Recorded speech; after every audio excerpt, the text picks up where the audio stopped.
Assalamualaikum warahmatullahi wabarakatuh. Perkenalkan, nama saya Nanda Reja Ripani dari kelas 11 TKJA. Kali ini saya akan mempresentasikan materi tentang DNS server. Pengertian DNS server. Domain Name Server atau DNS adalah sebuah sistem yang menghubungkan Uniform Resource Locator atau URL dengan Internet Protocol Address atau IP address. Normalnya untuk mengakses internet, Anda perlu mengetikkan IP address sebuah website. Cara ini cukup merepotkan, sebab Anda perlu punya daftar lengkap IP address website yang dikunjungi dan memasukkannya secara manual. DNS adalah sistem yang meringkas pekerjaan ini untuk Anda. Kini Anda tinggal mengingat nama domain dan memasukkannya ke dalam address bar. DNS kemudian akan menerjemahkan domain tersebut ke dalam IP address yang komputer pahami. Misalkan, Anda ingin mengakses Google, alih-alih menulis 172.217.0.142 ke dalam address bar, Anda tinggal memasukkan alamat google.com. Fungsi DNS server. Yang pertama, meminta informasi IP address sebuah website berdasarkan nama domain. Kedua, meminta informasi URL sebuah website berdasarkan IP address yang dimasukkan. Yang ketiga, mencari server yang tepat untuk mengirimkan email. Kelebihan DNS. 1. Lebih mudah untuk berinternet. Dibanding dan mengingat deretan angka IP address, tentu akan lebih nyaman untuk mengingat nama website. Jadinya DNS telah berhasil menjembatani komunikasi antara pengguna internet dengan komputer. 2. Lebih konsisten dalam penggunaan. Anda bisa menggunakan nama DNS yang sama meskipun ada perubahan pada IP address yang digunakan. Dengan demikian, akses pengunjung ke salah satu website tetap bisa dilakukan meskipun telah terjadi penggantian IP address. Yang ketiga, lebih mudah dikonfigurasi. Saat terjadi kendala pada IP address yang digunakan, Anda bisa mengganti dengan IP yang berbeda dengan mudah. Cukup dengan melakukan update data pencocokan DNS dan IP address. Hal ini akan dijelaskan lebih lanjut pada cara kerja DNS. 4. Lebih aman.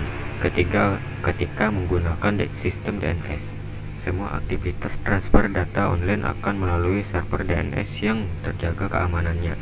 Sistem tersebut akan mencegah upaya peretasan yang dicoba dilakukan oleh pihak tidak bertanggung jawab. Jadi website akan menjadi lebih aman. Selanjutnya, bagian-bagian DNS. Prinsip dasar cara kerja DNS adalah dengan cara mencocokkan nama komponen URL dengan komponen IP address. Setiap URL dan IP address memiliki bagian-bagian yang saling menjelaskan satu dengan yang lain. Jika Anda sulit membayangkan teknisnya, anggap saja ini seperti kegiatan mencari buku di perpustakaan. Ketika Anda mencari buku di perpustakaan, biasanya Anda akan diberi kode yang menjelaskan letak buku tersebut. Kode buku perpustakaan tersebut dinamai Dewey Decimal System atau DDS. Biasanya ia terdiri atas kode topik buku, kode nama belakang penulis, dan kode tahun buku diterbitkan. Kira-kira prinsip yang sama diterapkan dalam DNS. Untuk memahaminya lebih lanjut, Anda perlu mengetahui bagian-bagian URL yang tersusun dalam hierarki DNS. Sama seperti kode buku perpustakaan, setiap bagiannya menjelaskan setiap domain. Root level domain merupakan bagian tertinggi dari hierarki DNS. Biasanya ia berwujud tanda titik di bagian paling belakang sebuah URL. Top level domain adalah ekstensi yang berada di bagian depan root level domain. Terdapat dua jenis TLD yang umumnya dipakai. Keduanya yaitu Generic Top Level Domain atau GTLD dan Country Code Top Level Domain atau CCLTD. GLTD biasanya menjelaskan sifat institusi dari pemilik web. Katakanlah, website untuk tujuan komersial biasanya memiliki ekstensi .com, lalu .edu untuk institusi pendidikan, dan .gov untuk lembaga pemerintahan. Di sisi lain, CCLTD merupakan ekstensi yang menjelaskan asal negara dari pemilik situs. Misalnya akhiran .id untuk website Indonesia, .au untuk Australia, dan .uk untuk Inggris, dan sebagainya. Second level domain ialah nama lain untuk domain itu sendiri. Ia sering digunakan sebagai identitas institusi atau branding. Dalam kasus URL n.wikipedia.org, yang dimaksud SLD adalah Wikipedia. Selanjutnya, third level domain atau subdomain merupakan bagian dari domain utama yang berdiri sendiri. Apabila domain diibaratkan sebagai rumah, subdomain adalah salah satu ruang khusus dari rumah itu sendiri. Hostname atau bisa juga disebut dengan scheme.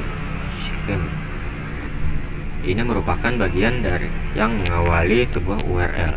Bagian ini menunjukkan sebuah fungsi dari sebuah website atau halamannya. Contoh paling banyak digunakan yaitu HTTPS atau Hypertext Transfer Protocol Secure. Cara kerja DNS. DNS bekerja dalam tahapan-tahapan, dimulai dari proses meminta informasi atau DNS query, kemudian dilanjutkan dengan tahapan-tahapan lain seperti DNS recursion, root name server, TLD name server, hingga authoritative name server. Sekian dari saya, kalau ada kesalahan mohon maaf. Assalamualaikum warahmatullahi wabarakatuh.